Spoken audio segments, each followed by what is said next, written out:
एक चोर चोरी करे वनी झंग में पनाह वती।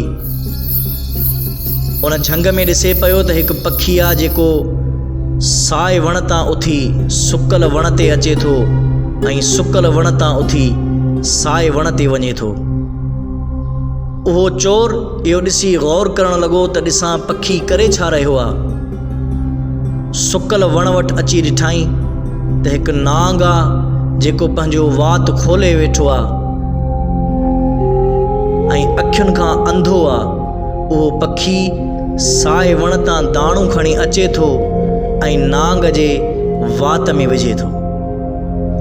इहो ॾिसी करे सोचण लॻो त अल्लाह तबारक व ताला हिकु अंधे नांग जो रिज़्क़ पखीअ जे ज़रिए लिखियो आहे ऐं मां एॾो नाअहल आहियां अशरफुल मखलूक़ात थी करे पंहिंजो रिज़्क़ चोरीअ में तलाश करे रहियो आहियां।